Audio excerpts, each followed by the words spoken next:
ନମସ୍କାର। ଆଉ ଥରେ ମୁଁ ଆପଣମାନଙ୍କୁ ଆମ ଓଡ଼ିଆ ସାବ ସ୍କୁଲ ପାଠରେ ସ୍ୱାଗତ କରୁଅଛି। ସେହି ସର୍ବଶକ୍ତି ପରମେଶ୍ୱର ଆପଣମାନଙ୍କୁ ଆଶୀର୍ବାଦ କରନ୍ତୁ। ଆପଣଙ୍କୁ ସେହି ପରମେଶ୍ୱର ଆଶୀର୍ବାଦ କରନ୍ତୁ ଯେପରିକି ଆମେ ଆଜିର ଏହି ସାବ ସ୍କୁଲ ପାଠ ଧ୍ୟାନ କରିବାକୁ ଯାଉଅଛୁ। ବନ୍ଧୁ, ଆଜିର ବା ଏହି ସପ୍ତାହର ପାଠ ହେଉଛି ଲିଭିଂ ଦ ଲ, ବ୍ୟବସ୍ଥା ପାଳନ କରିବା ବା ବ୍ୟବସ୍ଥା ଅନୁସାରେ ବଞ୍ଚିବା। ଏହା ହେଉଛି ଏହି ସପ୍ତାହର ପାଠ। ଚାଲନ୍ତୁ ଏହି ସପ୍ତାହର ପାଠ ଆରମ୍ଭ କରିବା ପୂର୍ବେ ଆମେ ନିଜକୁ ସମର୍ପଣ କରି ତାହାଙ୍କ ମଧୁର ନାମରେ ଆମେ ପ୍ରାର୍ଥନା କରିବା। ହେ ଆମମାନଙ୍କ ସର୍ବଶକ୍ତି ସର୍ବଜ୍ଞାନୀ ପରମ ପିତା, ଧନ୍ୟବାଦ ଅର୍ପଣ କରୁଅଛୁ। ବର୍ତ୍ତମାନ ଯେଉଁ ସମୟ ମାନଙ୍କୁ ଦେଇଅଛ ଏହି ସାବାତ ସ୍କୁଲ ପାଠ ପଢ଼ିବା ପାଇଁ, ଯେପରିକି ଏହି ସାବାତ ସ୍କୁଲ ପାଠ ଆମେ ବୁଝିପାରିବୁ ଆଉ ଏହି ସାବାତ ସ୍କୁଲ ପାଠ ଅନୁସାରେ ଆମେ ଚାଲିବାକୁ ଚେଷ୍ଟା କରିପାରିବୁ। ଏଥିପାଇଁ ଆମମାନଙ୍କୁ ବୁଦ୍ଧିରେ, ଜ୍ଞାନରେ, ଶକ୍ତିରେ ପରିପୂର୍ଣ୍ଣ କର। ଆଉ ବିଶେଷ ଭାବରେ ପବିତ୍ର ଆତ୍ମା ଦ୍ୱାରା ଆମମାନଙ୍କୁ ପରିଚାଳନା କର। ଏହି ଛୋଟ ପ୍ରାର୍ଥନା ଯୀଶୁଙ୍କ ନାମେ ମାଗୁଅଛି, ଶୁଣି ଗ୍ରହଣ କର। ଆମେନ୍। ବନ୍ଧୁ, ଆଜିର ବା ଏହି ସପ୍ତାହର ପାଠ ହେଉଛି ଲିଭିଂ ଦ ଲ, ବ୍ୟବସ୍ଥା ପାଳନ କରିବା ବା ବ୍ୟବସ୍ଥା ଅନୁସାରେ ବଞ୍ଚିବା। ଆଉ ଏହି ସପ୍ତାହର ସ୍ୱର୍ଣ୍ଣପଦ ନିଆଯାଇଅଛି ଯାତ୍ରା ପୁସ୍ତକ ତାର 20, 22 ଆଉ 23। 22 ଆଉ 23 ଏଠି ଲେଖାଯାଇଅଛି, ଅନନ୍ତର ସଦାପ୍ରଭୁ ମୋଶଙ୍କୁ କହିଲେ, ତୁମ୍ଭେ ଇସ୍ରାଏଲ ସନ୍ତାନମାନଙ୍କୁ ଏହି କଥା କୁହ, ଆମ୍ଭେ ଆକାଶରେ ଥାଇ ତୁମମାନଙ୍କ ସହିତ କଥା କହିଲୁ, ଏହା ତୁମ୍ଭେମାନେ ନିଜେ ଦେଖିଲ। ଏହେତୁ ତୁମ୍ଭେମାନେ ଆମ୍ଭର ପ୍ରତିଯୋଗୀ ଅନ୍ୟ ଦେବତାଗଣ ନିର୍ମାଣ କରିବ ନାହିଁ। ଆପଣା ମାନଙ୍କ ନିମନ୍ତେ ରୌପ୍ୟମୟ ଦେବତା ଓ ସ୍ୱର୍ଣ୍ଣମୟ ଦେବତା ନିର୍ମାଣ କରିବ ନାହିଁ। ବନ୍ଧୁ, ଆଜିର ସୈନ୍ୟପଦ ବା ଏହି ସପ୍ତାହର ସୈନ୍ୟପଦରେ ଆମେ ବିଶେଷ ଭାବରେ ପାଉଅଛୁ, ଇସ୍ରାଏଲ ପ୍ରଜାମାନଙ୍କୁ ପରମେଶ୍ୱର କହନ୍ତି ଯେ ମୁଁ ତୁମମାନଙ୍କୁ ସେହି ମିଶରୀୟ ମାନଙ୍କ ଦାସତ୍ୱରୁ ଉଦ୍ଧାର କରି ଆଣିଲି, ଆଉ ତୁମ୍ଭ ସହିତ ମୁଁ ବର୍ତ୍ତମାନ କଥା କହିଲି। ଯାହା ଆମେ ଗତ ସପ୍ତାହରେ ଦେଖିଲୁ, ମୋଶଙ୍କୁ ପରମେଶ୍ୱର କହନ୍ତି କି ଇସ୍ରାଏଲ ମାନଙ୍କୁ ଏହି ସିନିୟ ପର୍ବତ ପାଖକୁ ଆଣ, ଯେପରିକି ମୁଁ ତୁମ ସହିତ କଥାବାର୍ତ୍ତା କରିବି, ଆଉ ଯେପରିକି ସେମାନେ ତୁମର କଥାବାର୍ତ୍ତାକୁ ମାନିବେ, କି ଏହା ତୁମର ନୁହେଁ ମାତ୍ର ମୋର ବାକ୍ୟ। ଆଉ ଆଜି ବା ଏହି ସପ୍ତାହରେ ଆମେ ଦେଖୁଅଛୁ କି ପରମେଶ୍ୱର ସେହି ଇସ୍ରାଏଲ ପ୍ରଜାମାନଙ୍କୁ ଏହିପରି କହନ୍ତି କି ତୁମେ ମୋ ପ୍ରତି କୌଣସି ଦେବତା ବା ପ୍ରତିଯୋଗିତା ସ୍ୱରୂପେ କୌଣସି ଦେବତା କର ନାହିଁ ବା ନିର୍ମାଣ କର ନାହିଁ, ବା ଆପଣା ପାଇଁ କୌଣସି ରୌପ୍ୟମୟ ଦେବତା ବା ସ୍ୱର୍ଣ୍ଣମୟ ଦେବତା ନିର୍ମାଣ କରିବ ନାହିଁ ବୋଲି ପରମେଶ୍ୱର ଇସ୍ରାଏଲ ପ୍ରଜାମାନଙ୍କୁ କହନ୍ତି। ବନ୍ଧୁ, ଯେବେ ପରମେଶ୍ୱର ଇସ୍ରାଏଲ ପ୍ରଜାମାନଙ୍କୁ ସେହି ମିଶର ଦେଶରୁ ଆଣିଲେ, ଆଉ ସେତେବେଳେ ଆମେ ଦେଖୁଅଛୁ କିପରି ମିଶର ଦେଶର ରାଜା ଏକ ଆଦେଶ, ଏକ ଆଜ୍ଞା ଦେଇଥିଲେ କି ସେହି ଇସ୍ରାଏଲର ପ୍ରଜାମାନଙ୍କର ପ୍ରତ୍ୟେକ ପୁଅମାନଙ୍କୁ ଯେଉଁମାନେ ଜନ୍ମ ଦିଅନ୍ତି ସେମାନଙ୍କୁ ହତ୍ୟା କରାଯାଉ।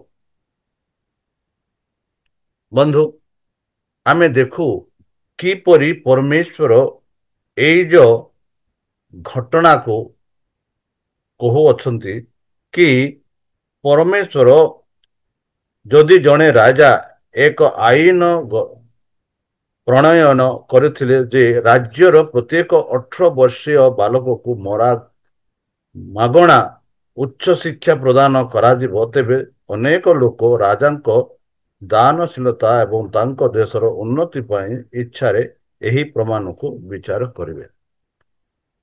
ଆମେ ଦେଖୁଛୁ କିପରି ସେହି ଇସ୍ରାଏଲ ପ୍ରଜାମାନଙ୍କୁ ଦଣ୍ଡ ଦେଇଥିଲେ ସେହି ଫେରୋ ରାଜା କି ସେ କହିଲେ ଯେତେ ବାଲ୍ୟ ଜନ୍ମ ହୁଅନ୍ତି ସେମାନଙ୍କୁ ତୁମେ ହତ୍ୟା କର। ଆମେ ଦେଖୁଛୁ କିପରି ସେହି ସମୟର ସେହି ସ୍ତ୍ରୀମାନେ ଯେଉଁମାନଙ୍କୁ ଦାୟିତ୍ୱ ଦିଆଯାଇଥିଲା ଆଉ ସେମାନେ ପରମେଶ୍ୱରଙ୍କୁ ଭୟ କଲେ, ଆଉ ଏଥି କାରଣରୁ ସେମାନେ ସେହି ଯେଉଁ ଜନ୍ମ ହେଲା ପରେ ଯେଉଁ ବାଲ୍ୟ ପୁଅକୁ ସେମାନେ ହତ୍ୟା କରୁନଥିଲେ। ତାହେଲେ ଚାଲନ୍ତୁ, ଯେବେ ସେମାନେ ମିଶ୍ର ଦେଶରୁ ଯେପରିକି ଲାଲ ସାଗର ପାର କରି ଏବେ ବର୍ତ୍ତମାନ ସେହି ମରୁଭୂମିରେ ପହଞ୍ଚିଲେ, ଆଉ ଅନେକ ଲୋକମାନଙ୍କର ଏହି ପ୍ରଶ୍ନ ଥାଏ କି ସେମାନେ କେନାନ ଦେଶରେ ପ୍ରବେଶ କଲେ କି ନାହିଁ। ଏହା ଆମେ ଦେଖୁଛୁ ପରମେଶ୍ୱର କିପରି ଇସ୍ରାଏଲ ପ୍ରଜାମାନଙ୍କୁ କେନାନ ଦେଶକୁ ଆଣିବା ପାଇଁ ଅବ୍ରାହମ, ଇସାକ ଆଉ ଯାକୁବ ବା ଯାକୁବ, ଅବ୍ରାହମ ଆଉ ଇସାକଙ୍କୁ ଯେଉଁ କଥା କହିଥିଲେ କି ତୁମମାନଙ୍କୁ ଏକ ଦେଶ ଦିଆଯିବ ଯେଉଁ ଦେଶରେ ତୁମେ ବାସ କରିବ, ମାତ୍ର ତାହା ପୂର୍ବେ ଆମେ ଦେଖୁଅଛୁ କି ସେମାନଙ୍କୁ ସେଇ ଯେଉଁ ଦେଶରେ ଯେଉଁ ବିଜାତି ଲୋକମାନେ ଥିଲେ, ଯେଉଁ ମୂର୍ତ୍ତି ପୂଜକ ମାନେ ଥିଲେ, ସେମାନଙ୍କୁ ଆମେ ଦେଖୁଅଛୁ 400 ବର୍ଷ ସମୟ ଦିଆଯାଇଥିଲା। ଆଉ ଏଇ ଯେଉଁ 400 ବର୍ଷରେ ସେମାନେ କିପରି ସେହି ଯେଉଁ ମୂର୍ତ୍ତି ପୂଜା ରୁ ସେମାନେ ବାହାରକୁ ଆସିପାରିବେ ଆଉ ସେ ସତ୍ୟ ପରମେଶ୍ୱରଙ୍କ ଠାରେ ବିଶ୍ୱାସ କରିପାରିବେ। 1 2 ଯେପରିକି ସେମାନେ ପରମେଶ୍ୱରଙ୍କ ବିରୁଦ୍ଧରେ ବା ପରମେଶ୍ୱରଙ୍କୁ ଯାହା ବିପରୀତ ବା ଯାହା ପରମେଶ୍ୱରଙ୍କ ସମ୍ମୁଖରେ ସନ୍ତୁଷ୍ଟ ନୁହେଁ ସେଇ କାମ ଗୁଡାକ ସେମାନେ କରିବେ ନାହିଁ। ଆଉ ଯେପରିକି ସେମାନେ ମନ ପରିବର୍ତ୍ତନ କରିବେ, ଏଥିପାଇଁ ସେମାନଙ୍କୁ 400 ବର୍ଷ ଦିଆଯାଇଥିଲା। ଆଉ ସେଇ 400 ବର୍ଷରେ ଆମେ ଦେଖୁଅଛୁ କିପରି ଅବ୍ରାହମଙ୍କ ବଂଶ, ସେ ଅବ୍ରାହମଙ୍କ ବଂଶ, ତାପରେ ଆମେ ଦେଖୁଛୁ ଇସାକଙ୍କ ବଂଶ, ତାପରେ ଆମେ ଦେଖୁଛୁ ଯାକୁବଙ୍କର ବଂଶ କିପରି ମିଶ୍ର ଦେଶକୁ ସେମାନେ ପଳାୟନ କଲେ ଆଉ କିପରି ସେମାନେ 400 ବର୍ଷ ସେହି ମିଶ୍ର ଦେଶରେ ବାସ କଲେ।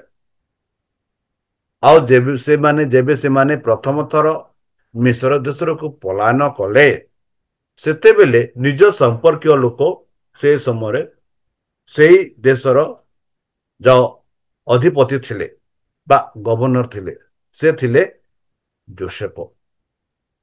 ଆମେ ଦେଖୁଛୁ ଯୋସେଫଙ୍କ ମୃତ୍ୟୁ ପରେ ଅନେକ ରାଜା ଆସିଲେ ଯେଉଁମାନେ ଯୋସେଫଙ୍କୁ ଜାଣିନଥିଲେ, ଆଉ ସେମାନେ ବି ଦେଖିଲେ କି ଏଇ ଯେଉଁ ଇସ୍ରାଏଲ ପ୍ରଜାମାନେ କେମିତି ଆବୃଦ୍ଧି ହେଉଛନ୍ତି, ଆଉ ସେମାନଙ୍କ ମନରେ ଏମିତି ଭାବନା ସୃଷ୍ଟି କଲା ଯଦି ଇସ୍ରାଏଲ ପ୍ରଜାମାନେ ଏମିତି ଆବୃତ୍ତିରେ ଆଗକୁ ବଢିବେ, ତେବେ ଦିନେ ସେମାନେ ଆମ ଦେଶକୁ ସେମାନେ ଆକ୍ରମଣ କରିବେ ଆଉ ସେମାନଙ୍କ ଅଧୀନରେ ଆମେ ରହିବାକୁ ପଡିବ।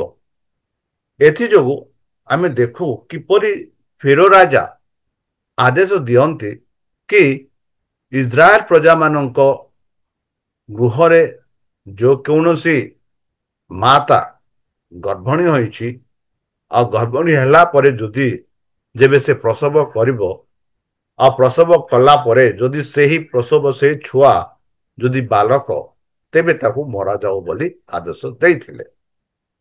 ଏହାର କାରଣ ଥିଲା ଯେପରିକି ଯେପରି ମୁଁ ପଢିଲି ଯଦି ସେହି ସମୟରେ 18 ବର୍ଷରୁ ଅଧିକ ଲୋକମାନଙ୍କୁ ଯଦି ଶିକ୍ଷାର ଦିଆଯାଇଥିବ ତାହେଲେ ସେମାନେ ବହୁତ ଜିନିଷ ଜାଣିଥାନ୍ତେ। ମାତ୍ର ଆମେ ଦେଖୁଛୁ କିପରି ସେମାନଙ୍କୁ ଏମିତି ପରିସ୍ଥିତିରେ ଆଣିଲା କି ସେମାନେ ପରିଶେଷ ମିଶ୍ରୀୟମାନଙ୍କ ହସ୍ତରେ ସେମାନେ ଦାସତ୍ୱ ହୋଇଗଲେ। ଆଉ ଆମେ ଦେଖୁଛୁ କି ଏଇ ଯୋଉ 400 ବର୍ଷ ଯାହା ପରମେଶ୍ୱର ଦେଇଥିଲେ ଏଇ ଯୋଉ କେନାନୀୟ ମାନଙ୍କ ପାଇଁ ଯେପରିକି ସେମାନଙ୍କ ପାପରୁ ସେମାନେ ଦୂରରେ ହେବା ପାଇଁ ସମୟ ଦେଇଥିଲେ ସେମାନେ ସେ ପାପରୁ ଦୂର ହେଲେନି ବରଂ ଅଧିକ କଲେ। ଆଉ ସେଇ ଅଧିକ ହେବା ଯୋଗୁଁ ସେଇ ସ୍ଥାନକୁ ସେ ପରମେଶ୍ୱର ବିଭିନ୍ନ ପ୍ରକାର ସେମାନଙ୍କୁ ପାଖକୁ ଆଣି ଶତ୍ରୁମାନଙ୍କୁ ଆଣି ସେମାନଙ୍କୁ ସେଠୁ ହଟାଇଲେ ଯେପରିକି ଇସ୍ରାଏଲ ପ୍ରଜାମାନେ ସେଇ ଦେଶରେ ଯାଇ ରାଜତ୍ୱ କରିପାରିବେ ବା ରହିପାରିବେ। ଆମେ ଯଦି ଦେଖିବା ଆଦି ପୁସ୍ତକ 46 ସେଠି ମୁଁ କହିସାରିଛି କି କିପରି ଯାକୁବ ସେହି ମିଶ୍ର ଦେଶକୁ ପହଞ୍ଚିଲେ ଆଉ ପହଞ୍ଚିଲା ପରେ ସେମାନେ କିପରି ସେଠି ସେ ବଂଶଟା ଉତ୍ପନ୍ନ ହେଲା ସେଇ ବିଷୟରେ ମୁଁ ଆପଣମାନଙ୍କୁ କହି ସାରିଛି। ତାହେଲେ ଆମେ ଦେଖିବା ରବିବାର ପାଠ। ଏଠି ଲେଖାଯାଇଛି ରବିବାର ପାଠରେ କି ଗତ ସପ୍ତାହରେ ଆମେ ଦେଖିଲୁ ଚୁକ୍ତିନାମା ଆଉ ସେ ଚୁକ୍ତିନାମା ବିଷୟରେ ଆମେ ଦେଖିଲୁ ଯାହା ଆମମାନଙ୍କୁ କହିଲା କିପରି କି ଆମେ ପରମେଶ୍ୱର ଇସ୍ରାଏଲ ପ୍ରଜାମାନଙ୍କ ଠାରେ ଚୁକ୍ତି କଲେ ଆଉ ସେ ଚୁକ୍ତିରେ ସେମାନଙ୍କୁ କହିଲେ ଯଦି ତୁମେ ଏହା କରିବେ ତେବେ ତୁମେ ରାଜବଂଶ ଯାଜକ ହେବ ବୋଲି ସେ କହିଥିଲେ। ଆମେ ଦେଖୁଛୁ ରବିବାର ଦିନରେ କି ଦ କୋଡ୍ ଅଫ୍ ଦି କଭେନେଣ୍ଟ ଆଉ ଇଂରାଜୀରେ କୁହାଯାଉଛି ନିୟମର ସଂହିତା କୋଡ୍ ସଂହିତା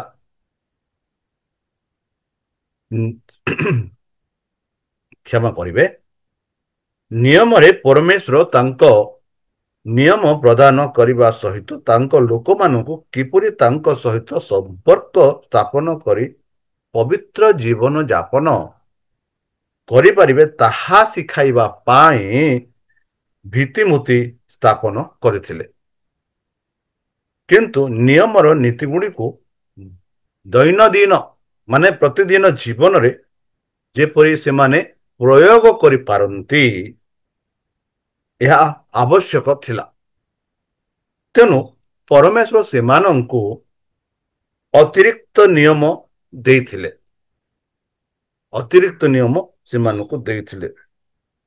ଯାହାକୁ ନିୟମର ସିଂହତା ବୋଲି କୁହାଯାଏ ଯାହା ଇଂରାଜୀରେ କହୁଛୁ ଦ କୋଡ୍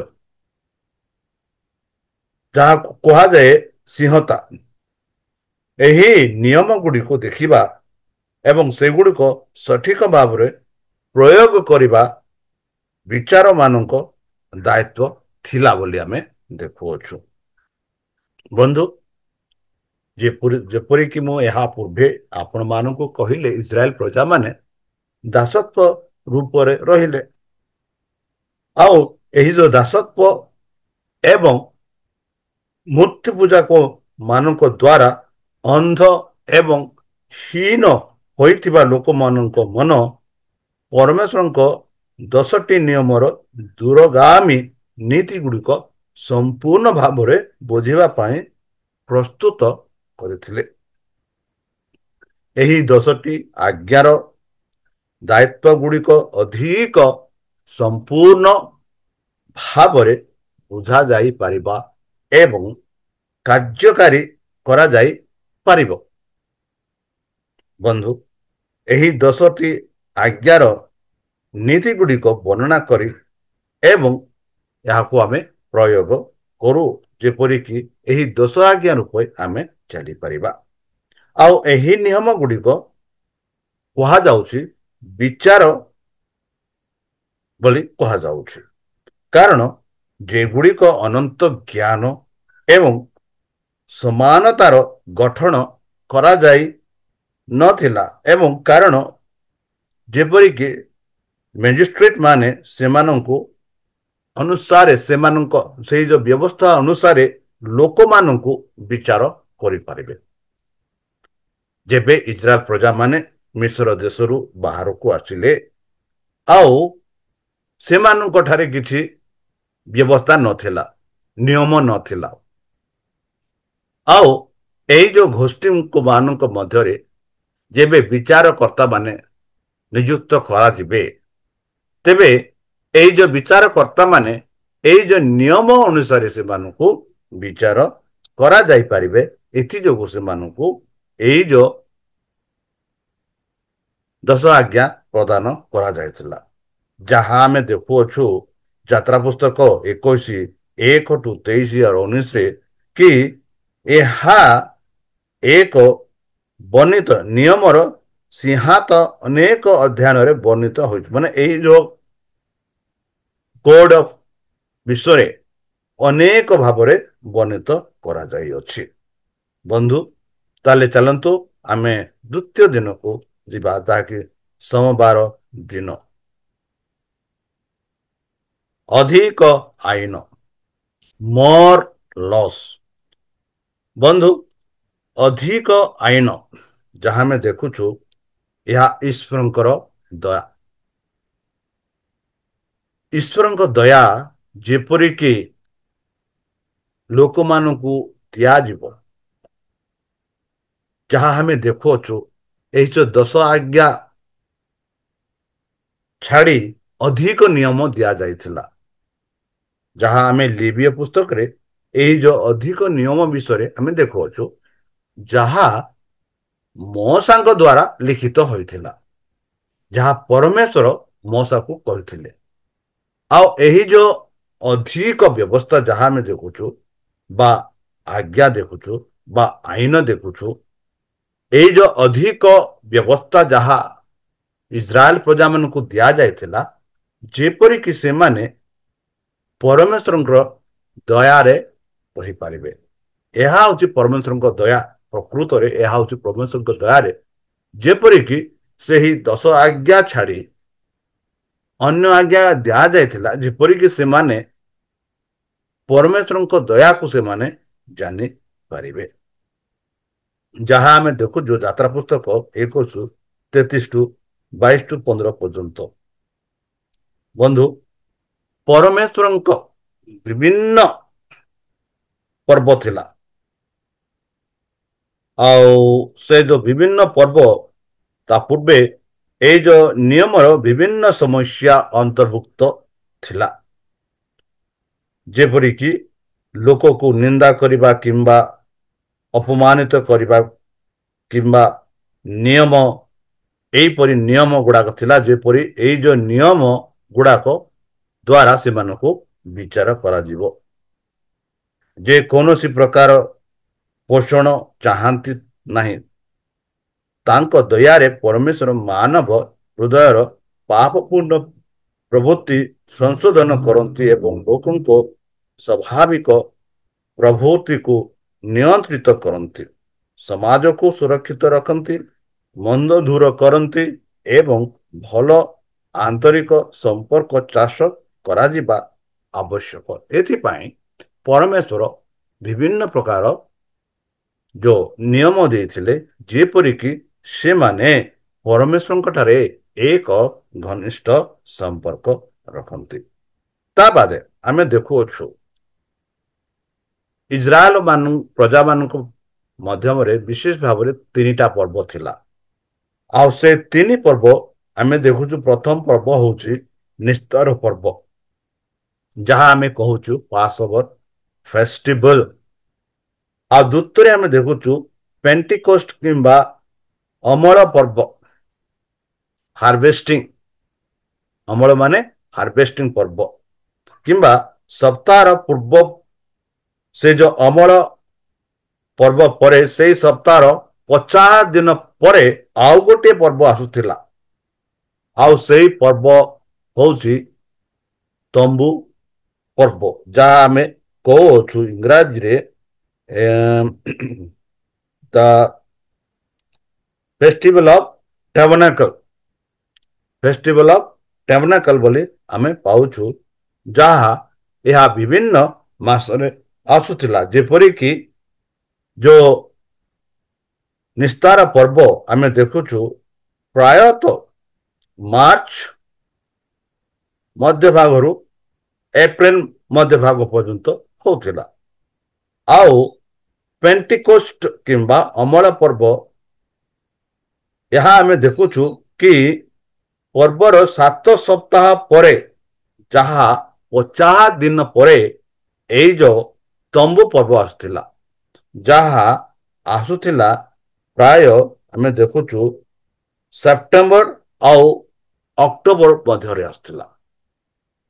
ଆଉ ଏଇ ଯୋଉ ବ୍ୟବସ୍ଥା ଗୁଡାକ ପରମେଶ୍ୱର ଦେଇଥିଲେ, ଏହା ହଉଛି ପରମେଶ୍ୱରଙ୍କର ଦୟା। ସେ ଯେପରିକି ଏହି ଯୋଉ ପର୍ବ ଦ୍ୱାରା, ଏହି ଯୋଉ ନିୟମ ଦ୍ୱାରା ସେଇ ଯୋଉ ମ୍ୟାଜିଷ୍ଟ୍ରେଟ, ସେଇ ଯୋଉ ବିଚାରକର୍ତ୍ତା ମାନେ, ସେମାନେ ଭଲ ଭାବରେ ଇସ୍ରାଏଲ ପ୍ରଜାମାନଙ୍କୁ କଣ କରିବେ? ବିଚାର କରିବେ। ଆମେ ଆଗକୁ ଦେଖିବା ପରମେଶ୍ୱରଙ୍କର ମୂଳ ଯୋଜନା। ଇଂରାଜୀରେ କହୁଛି ଗଡ୍ସ ଅରିଜିନାଲ ପ୍ଲାନ୍। ଈଶ୍ୱରଙ୍କର ମୂଳ ଯୋଜନା ଥିଲା ଏହା କି ଇସ୍ରାଏଲୀୟ ମାନେ ସେମାନଙ୍କ ନୂତନ ଅଞ୍ଚଳ ପାଇଁ ଯୁଦ୍ଧ କରିବା ପରମେଶ୍ୱରଙ୍କର ଉଦ୍ଦେଶ୍ୟ ନଥିଲା। ଏହା ପରମେଶ୍ୱରଙ୍କର ଉଦ୍ଦେଶ୍ୟ ନଥିଲା। ଏହା ସେମାନଙ୍କୁ ଦିଆଯିବାର ଥିଲା, ଯାହା ଅବ୍ରାହମ, ଇସାକ ଆଉ ଯାକୁବଙ୍କ କୁ ପ୍ରତିଜ୍ଞା କରାଯାଇଥିଲା କି ଏହି ଦେଶ ତୁମମାନଙ୍କୁ ଦିଆଯିବ ଆଉ ସେହି ଦେଶରେ ତୁମେ ବାସ କରିବେ ବୋଲି ପ୍ରତିଜ୍ଞା କରାଯାଇଥିଲା।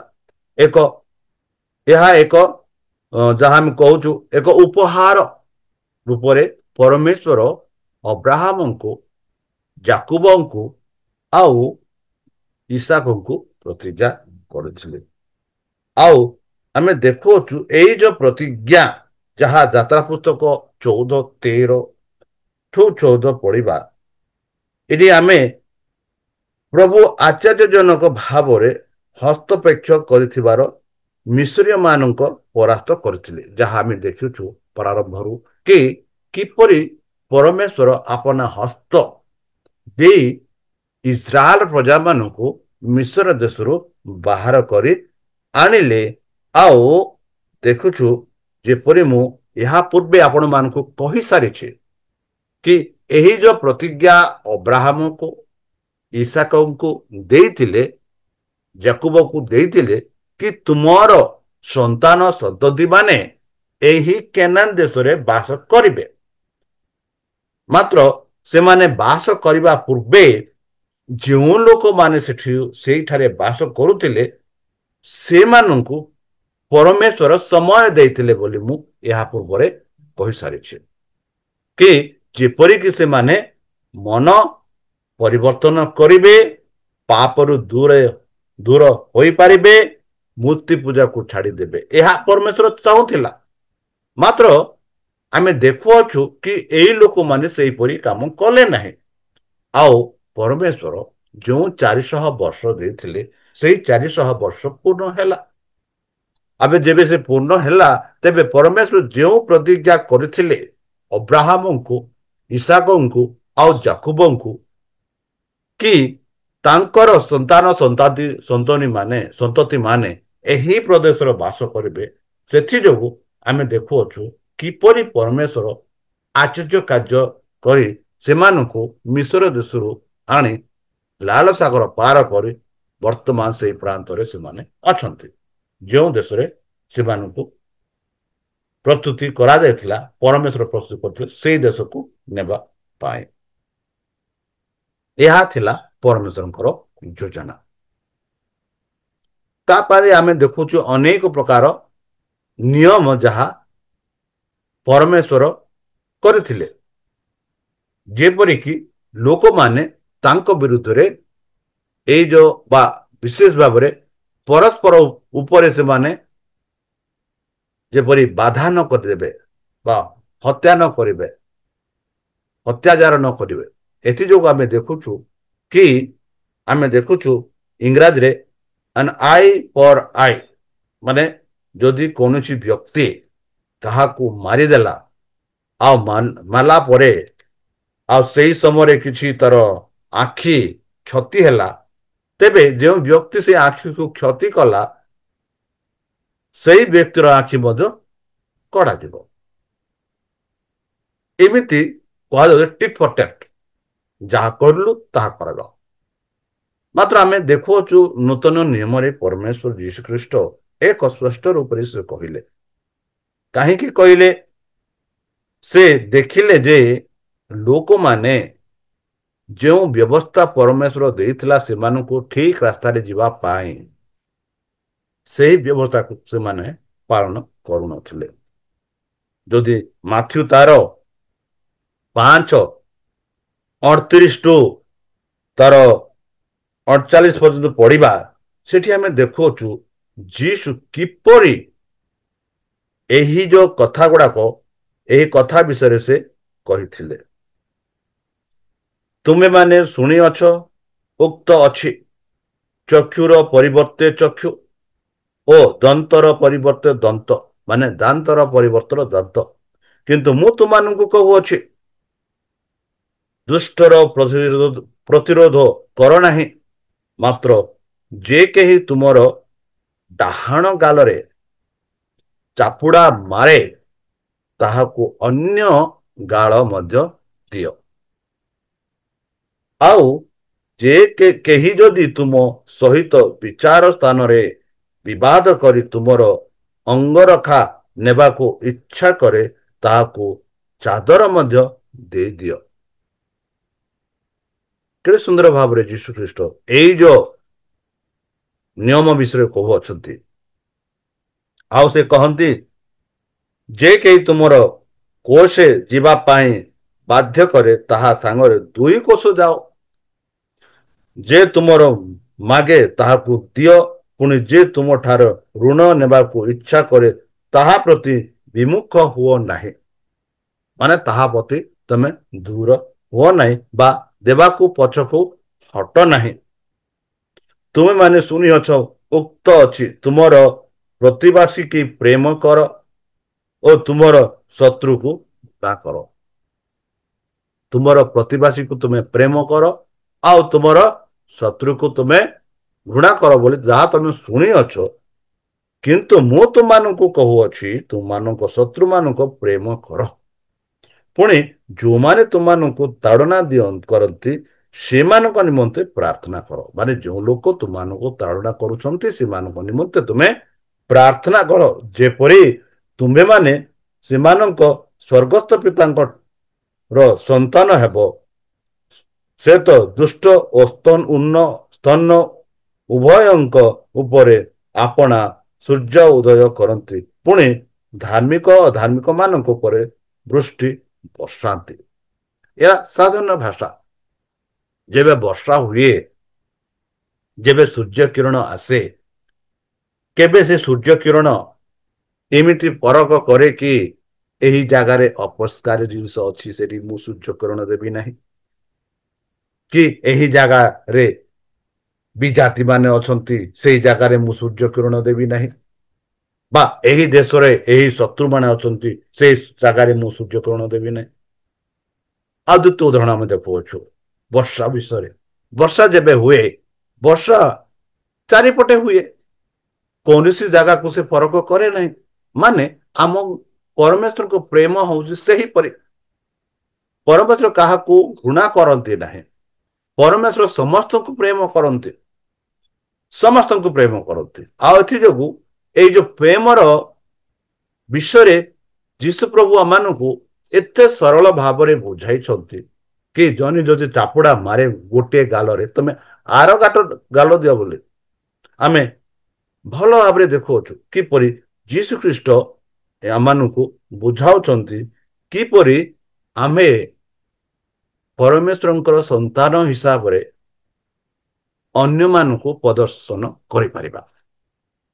ଯେପରି ଯୀଶୁ କହିଲେ ଆମେ ଯାହା ଦେଖୁଛୁ ଆଉ ଯେପରିକି ଆମେ ଦେଖୁଅଛୁ କି ପରମେଶ୍ୱର ସେହି ପରମେଶ୍ୱର ଏହି ଆଜ୍ଞା ଦେଇଥିଲେ କି କଣ ଆଜ୍ଞା ଦେଇଥିଲେ, ଯଦି ଜଣେ ତୁମର ଦାନ୍ତ ଭାଙ୍ଗି ଦିଏ ତୁମେ ମଧ୍ୟ ତାର ଦାନ୍ତ ଭାଙ୍ଗି ଦିଅ।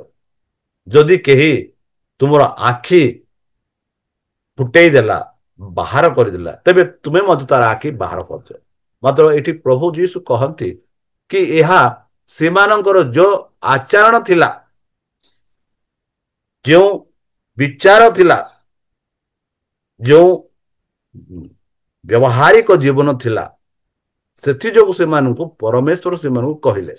କାହିଁକି ଆପଣମାନେ ଯଦି ଦେଖିବେ ପରମେଶ୍ୱର ସେମାନଙ୍କୁ ସେଇ ମିଶ୍ର ଦେଶର 10 ପ୍ରକାର ମହାମାରୀ ଆଣିଥିଲେ। ଆଉ ସେଇ 10 ପ୍ରକାର ମହାମାରୀରେ ଇସ୍ରାଏଲ ପ୍ରଜାମାନେ ସେଇ ମହାମାରୀରୁ କିଛି ସେମାନଙ୍କର କ୍ଷତି ହୋଇନାହିଁ। ମାତ୍ର ଇସ୍ରାଏଲ ପ୍ରଜାମାନେ ସୁରସ୍ଥ ଥିଲେ। ମାତ୍ର ମିଶ୍ରୀୟ ମାନେ ସେଇ 10 ଯାହା ଆମେ ଦେଖିଲୁ ଯାହା ଆସିଲା ମହାମାରୀ, ସେମାନେ ବହୁତ ପ୍ରକାର କ୍ଷତିକାରକ ହୋଇଥିଲେ। ଏହା ସେମାନେ ନିଜ ଆଖିରେ ଦେଖିଲେ। ତା ବାଦେ ସେମାନେ କିପରି ଲାଲ ସାଗର ପାର ହୋଇ ଆସିଲେ ତାହା ବି ଦେଖିଲେ। ମାତ୍ର ହେଲା ପରେ ପରେ ଯେବେ ସେମାନେ ପାଣିର ଅଭାବ ପାଇଲେ ତେବେ ପରମେଶ୍ୱରକୁ ନିନ୍ଦା କରିବା ପରେ ଆରମ୍ଭ କଲେ। ମୋସାଙ୍କୁ କହିଲେ କାହିଁକି ଆମମାନଙ୍କୁ ଏ ପ୍ରାନ୍ତରକୁ ଆଣିଲ, ଆମମାନଙ୍କୁ ମାରିବା ପାଇଁ କି ମିଶ୍ର ଦେଶରେ ଆମମାନଙ୍କୁ କି ମରିବା ପାଇଁ ସ୍ଥାନ ନଥିଲା। ଏହିପରି ସେମାନେ କରୁଥିଲେ।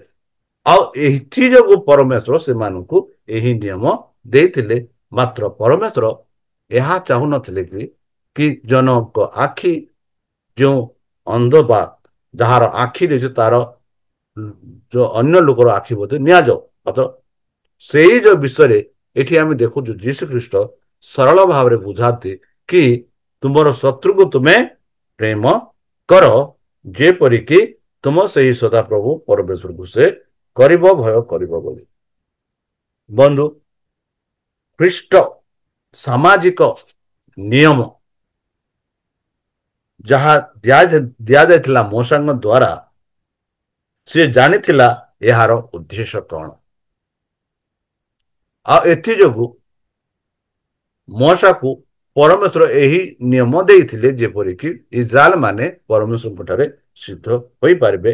ଆଉ ଏଇ ଯୋଉ ନିୟମ ଗୁଡାକ ସେମାନେ ମନରେ ରଖି ଖ୍ରୀଷ୍ଟଙ୍କ ଠାରେ ଭଲ ଭାବରେ ମାନେ ପରମେଶ୍ୱରଙ୍କୁ ସେମାନେ ବିଶ୍ୱାସ କରିବେ। ଆଉ ବିଶ୍ରାମ ଦିନରେ ପରମେଶ୍ୱରଙ୍କୁ ସେବା କରିବେ। ଆଗକୁ ପଢିବା ଯାହା ଆମେ ଦେଖୁଅଛୁ ବାଇବଲରେ କୁହେ କି ବାଇବଲ କୁହେ ଏମିତି ଯେ ଆମେ ପ୍ରତିଶୋଧ, ତା ଇଂରାଜୀରେ କହୁଛି ଭେଞ୍ଜେନ୍ସ। ଆମେ ଅନେକ ସମୟରେ ବନ୍ଧୁ ଖ୍ରୀଷ୍ଟିଆନ ସ୍ୱରୂପରେ ମଧ୍ୟ ପ୍ରତିଶୋଧ ନେବା ପାଇଁ ଆମେ ଚେଷ୍ଟା କରିଥାଉ ନା। ଏହି ସଂସାର ଏମିତି ଯେ ପାପରେ ପରିପୂର୍ଣ୍ଣ ରହିଅଛି। ଆଉ ଏହି ସଂସାର ମଧ୍ୟ ଶୈତାନର ଅଧୀନରେ ଅଛି। ଆଉ ଆମ୍ଭେମାନେ ସମସ୍ତେ ଶୈତାନର ପ୍ରଲୋଭନରେ ଅଧିକାଂଶ ସମୟରେ ପଡ଼ିଯାଇଥାଉ। ଆଉ ଯେବେ ଆମେ ଶୈତାନର ପ୍ରଲୋଭନରେ ପଡ଼ିଯାଇଥାଉ ସେତେବେଳେ ଆମ ଯୋଉ ଖ୍ରୀଷ୍ଟ ଆମମାନଙ୍କୁ ଯୋଉ ଶିକ୍ଷା ଦେଇଥିଲେ ସେ ଶିକ୍ଷା ଗୁଡାକ, ମୂଳ ଶିକ୍ଷା ଗୁଡାକ ଆମେ ଭୁଲି ଯାଇଥାଉ। ଆଉ ଅନ୍ୟମାନଙ୍କୁ ପ୍ରତିଶୋଧ ନେବା ପାଇଁ ଆମେ ଚାହିଁଥାଉ। ମାତ୍ର ଏଠି ଆମେ ରୋମିଓ 12 ଆଉ ଦ୍ୱିତୀୟ ବିବରଣ ତାର 32-33 ଯଦି ଦେଖିବା, ସେଠି ଆମେ ପାଉଛୁ ଭଲ ଭାବରେ ସାଧୁ ପାଲ କହନ୍ତି ଏହିପରି, ହେ ପ୍ରିୟ ଭାଇମାନେ, ତୁମେମାନେ ନିଜେ ନିଜେ ପ୍ରତିଶୋଧ ନିଅ ନାହିଁ, କିନ୍ତୁ କ୍ରୋଧ ପାଇଁ ସ୍ଥାନ ଛାଡ଼ିଦିଅ, କାରଣ ଲେଖା ଅଛି, ପ୍ରଭୁ କହନ୍ତି, ପ୍ରତିଶୋଧ ନେବା ଆମ୍ଭର ଅଧିକାର, ଆମ୍ଭେ ପ୍ରତିଫଳ ଦେବା। କାହାର ପ୍ରତିଶୋଧ ନେବାର ଅଧିକାର? ପରମେଶ୍ୱରଙ୍କର ଅଧିକାର। ଏଥିଯୋଗୁଁ ଆମେ ଦେଖୁ କି ଆମେ କାହାର ପ୍ରତିଶୋଧ ନେବାର ଆବଶ୍ୟକ ନାହିଁ। ଯଦି ସେମାନେ ଆମମାନଙ୍କ ବିରୁଦ୍ଧରେ କିଛି କରୁଛନ୍ତି ବା ଆମମାନଙ୍କର କିଛି ନଷ୍ଟ କରନ୍ତି, ତେବେ ଆମମାନଙ୍କଠାରେ ଏହିପରି ବିଶ୍ୱାସ ରହିବାର ଅଛି କି ପରମେଶ୍ୱର ଅଛନ୍ତି, ଆମମାନଙ୍କୁ ପରମେଶ୍ୱର ରକ୍ଷା କରିବେ, ଆଉ ସେଇ ପରମେଶ୍ୱର ହିଁ ସେମାନଙ୍କର ପ୍ରତିଶୋଧ ନେବେ। ପରମେଶ୍ୱର ହିଁ ନେବେ, ଆମର ନୁହେଁ। ଆଉ ସେଥି କାରଣରୁ ଏଠି ଆମେ ଦେଖୁଛୁ ନୂତନ ନିୟମରେ ସାଧୁ ପାଲ ଲେଖନ୍ତି ଏହିପରି, ଆଉ ପୁରାତନ ନିୟମରେ ମଧ୍ୟ ମୋଶା ଲେଖନ୍ତି ଏହିପରି, ସେମାନଙ୍କ ପାପ ପିଛଳି ପଡ଼ିବା ବେଲେ ସମୁଚିତ ଦଣ୍ଡ ଓ ପ୍ରତିଫଳ ଦେବା ଆମ୍ଭର କର୍ମ, କାରଣ ସେମାନଙ୍କ ବିପଦର ଦିନ ସନ୍ନିକଟ ଓ ସେମାନଙ୍କ ପାଇଁ ଯାହା ନିରୂପିତ ତାହା ଶୀଘ୍ର ଆସୁଅଛି। ପରମେଶ୍ୱର କେତେ ସୁନ୍ଦର ଭାବରେ ଏଠି କହନ୍ତି କି ସେମାନଙ୍କ ପାଦ ପିଛଳି ପଡ଼ିବା ବେଲେ ସମୁଚିତ ଦଣ୍ଡ ଓ ପ୍ରତିଫଳ ଦେବା ଆମ୍ଭର। ପରମେଶ୍ୱର କହନ୍ତି ଆମର, ତୁମର ନୁହଁ ଏ କାର୍ଯ୍ୟ ଗୁଡାକ, ତମେ କର ନାହିଁ, ଏହା ଆମର। ଆଉ କାରଣ ସେମାନେ ବିପଦ ଦିନର ସନ୍ନିକଟ ଓ ସେମାନଙ୍କ ଯାହା ନିରୂପିତ ତାହା ଶୀଘ୍ର ଆସୁଅଛି। ବନ୍ଧୁ, ଯେଉଁମାନେ ଆପଣମାନଙ୍କୁ ଦଣ୍ଡ ଦିଅନ୍ତି, ତାଡ଼ନା ଦିଅନ୍ତି, କଷ୍ଟ ଦିଅନ୍ତି, ବାଧା ଦିଅନ୍ତି, ସେତେବେଳେ ଏହି ବାକ୍ୟ ଅନୁସାରେ ସେମାନଙ୍କର ବିଚାର ଦିନ ସନ୍ନିକଟ ଆସିଲା। ଏହା ଭାବନ୍ତୁ, ଯେହେତୁ ପରମେଶ୍ୱର କହନ୍ତି କି ଏହା ତୁମର କାମ ନୁହଁ, ପ୍ରତିଶୋଧ ନେବାର ତୁମର କାମ ନୁହଁ। କାହିଁକି? କି ପରମେଶ୍ୱର ମନୁଷ୍ୟକୁ ଆପଣା ପ୍ରତିରୂପେ ସୃଷ୍ଟି କରୁଛି, ଆଉ ସେଇ ପ୍ରତିରୂପ ସୃଷ୍ଟି କରିବା ଯୋଗୁଁ ଆମେମାନେ ସମସ୍ତେ ତାହାଙ୍କର ସନ୍ତାନ ସନ୍ତତି। ଆଉ ଯେବେ ଆମେ ସନ୍ତାନ ସନ୍ତତି ହେଲୁ, ତେବେ ପରମେଶ୍ୱର ହେଉଛନ୍ତି ଆମର ପିତା। ଆଉ ପିତାର କର୍ତ୍ତବ୍ୟ ହେଉଛି କି ଯେଉଁ ଲୋକମାନେ ତାଙ୍କର ସନ୍ତାନ ସନ୍ତତି ମାନଙ୍କୁ କ୍ଷତିକାରକ ହୁଅନ୍ତି ବା ତାଡ଼ନା ଦିଅନ୍ତି ବା ନଷ୍ଟ କରନ୍ତି, ସେମାନଙ୍କ ପ୍ରତିଶୋଧ ନେବା ପାଇଁ ଆମ ପ୍ରଭୁ ଅଛନ୍ତି। ଏଥିଯୋଗୁଁ ସେ କହନ୍ତି, ତେବେ ତୁମେ କେବେ ହେଲେ କାହାର ପ୍ରତିଶୋଧ ନିଅନ୍ତୁ ନାହିଁ, ବରଂ ଏଇ ଯୋଉ ପ୍ରତିଶୋଧ ନେବାର ମୋର ବୋଲି ଯୀଶୁ କହନ୍ତି। ଆଉ ଆଗରେ ଯୀଶୁ କହନ୍ତି ଏହିପରି, ଯାହା ଆମେ ଦେଖୁଅଛୁ ମାଥ୍ୟୁ ତାର 4-6 ଆଉ ମାଥ୍ୟୁ 16-27 ଆଉ ଲୁକ। ଚାଲନ୍ତୁ ପଢିବା କଣ କହୁଛି। ଯେପରି ତୁମର ଦାନ ଗୋପନରେ ହେବ, ଆଉ ତୁମର ପିତା ଯେ ଗୋପନରେ ଦେଖନ୍ତି ସେ ତୁମକୁ ଫଳ ଦେବେ। ବନ୍ଧୁ, ଆମର ଯୋଉ ସମ୍ପର୍କ ବିଷୟରେ କୁହେ, ଯେଉଁ ଲୋକ ଆମମାନଙ୍କୁ କ୍ଷତି କରନ୍ତି, ଦଣ୍ଡ ଦିଅନ୍ତି, ତାଡ଼ନା ଦିଅନ୍ତି, ଯେବେ ଆମେ ପରମେଶ୍ୱରଙ୍କୁ ଗୋପନରେ ଯାଇ ପ୍ରାର୍ଥନା କରୁ, ଆଉ ଯେବେ ଆମେ କରୁ, ସେହି ପରମେଶ୍ୱର ଆମର ପ୍ରାର୍ଥନା ଶୁଣନ୍ତି, ଆଉ ଯାହା ଦେବାର ଅଛି ତାହା ସେ କରନ୍ତି। ଆଉ ମାଥ୍ୟୁ 6:6 ଆମେ ଦେଖୁଛୁ, କିନ୍ତୁ ତୁମେ ପ୍ରାର୍ଥନା କରିବା ସମୟରେ ତୁମର ଗୁପ୍ତ କୋଠରୀରେ ପ୍ରବେଶ କର, ପୁଣି ତୁମର ଦ୍ୱାର ରୁଦ୍ଧ କରି ଗୋପନରେ ଥିବା ତୁମ ପିତାଙ୍କ ସାମ୍ନାରେ ପ୍ରାର୍ଥନା କର, ଆଉ ତୁମର ପିତା ଯେ ଗୋପନରେ ଦେଖନ୍ତି ସେ ତୁମକୁ ଫଳ ଦେବେ।